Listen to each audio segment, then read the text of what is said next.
नमस्कार मित्रांनो, मी doctor Ganesh Waghmare कुलस्वामिनी homeo या आरोग्यविषयक चॅनलवर आपल्या सगळ्यांचं मनपूर्वक स्वागत करतो। मित्रांनो, आज आपण जाणून घेणार आहोत एक असा ज्यूस ज्याच्या उपयोगाने तुम्ही खूप आरोग्य संपन्न होणार आहात आणि तुमच्यामध्ये ताकद आणि जोश निर्माण होणार आहे। तुमच्या शरीरामधले सगळे विषद्रव्य निघून जाणार आहेत आणि तुमची सर्व प्रकारे मानसिक ताकद वाढणार आहे, बुद्धी वाढणार आहे आणि तुम्ही रोज सकाळी जर या ज्यूसचा उपयोग केला तर तुम्ही नक्कीच जीवनामध्ये खूप काही बदल घडून आणणार आहात। चला तर मग आपण व्हिडिओ सुरू करूयात। हा जो ज्यूस आपण बनवणार आहोत तर हा एक थंड प्रकारचा ज्यूस आहे आणि तो क्षारयुक्त आहे, सोबत हा चवीला गोड पण आहे, म्हणजे प्रत्येक जण तुम्ही सहजपणे घेऊ शकता। मित्रांनो, या ज्यूसच्या उपयोगाने तुमची भूक तर वाढणार आहे, पण तुमच्या शरीरामध्ये असणारे सगळ्या प्रकारचे जे दोष आहेत, त्रिदोष जे आहेत, तर ते निर्मूलन व्हायला मदत होणार आहे। सोबत तुम्हाला जर काही मूत्राशयाचे प्रॉब्लेम असेल, लघवीशी रिलेटेड काही प्रॉब्लेम असेल, लघवी रुकत येत असेल किंवा लघवीला काही प्रॉब्लेम असतील, तर ते सगळ्या प्रकारचे प्रॉब्लेम या ज्यूसच्या सेवनाने कमी होणार आहे। थोडक्यात सांगायचं झालं तर या ज्यूसच्या सेवनाने तुम्ही आरोग्यदायी तर होणार आहात, पण तुमच्या शरीरातले सगळ्या प्रकारचे दोष सुद्धा निघून जाणार आहेत। मित्रांनो, हा ज्यूस बनवण्यासाठी आपण काय घेणार आहोत तर ते आपण जाणून घेऊया। हा ज्यूस कसा बनवायचा ते आपण जाणून घेऊया।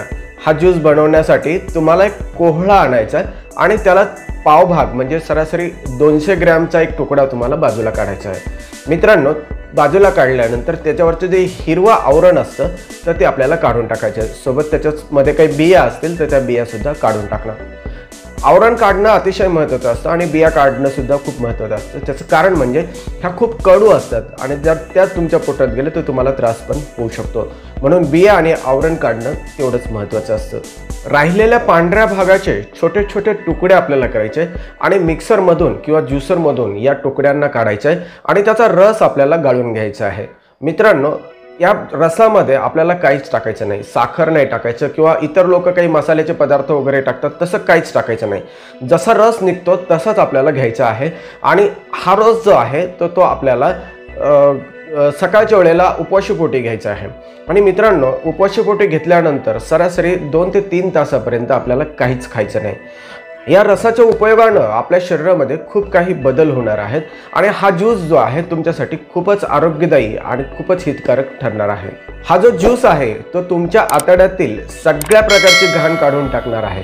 जे काही तुमच्या आतड्यांमध्ये कोपऱ्या कापऱ्यांमध्ये मल साचलेला असतो तो मल सुद्धा बाहेर काढून टाकणार आहे। पण मित्रांनो, हा ज्यूस घेताना एकदम पिऊन टाकू नका। आपण जसं चहा घेतो तसं थोडा थोडा आपण जर ज्यूस पिला तर याचे जास्त फायदा आपल्याला मिळणार आहे।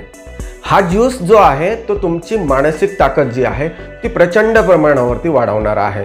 सोबत तुम्हाला जर विसरभोळेपणाची जर प्रॉब्लेम येत असेल किंवा काही गोष्टी विसरत असेल तर ते सुद्धा तुमचं निघून जाणार आहे। सोबत तुमची बुद्धी जी आहे तर ती खूप मोठ्या प्रमाणावरती वाढणार आहे। चला तर मित्रांनो, हा जो व्हिडिओ आहे तुमच्यासाठी खूपच चांगला आहे, म्हणून आपल्याला कोहळ्याचा ज्यूस जो आहे तो रेग्युलर काही दिवस आपल्याला घ्यायचा आहे। तुम्हाला काही दिवसात खूप असं ताजेतवानं वाटायला लागेल आणि तुमच्या शरीरामध्ये आलेली मरगळ ही पूर्णपणे निघून जायला मदत होणार आहे। चला तर मित्रांनो, हा छोटासा व्हिडिओ तुम्हाला आवडला असेल तर नक्की या व्हिडिओला लाईक करा आणि आमच्या चॅनलवरती जर नवीन असाल तर आमच्या चॅनलला सबस्क्राईब करा।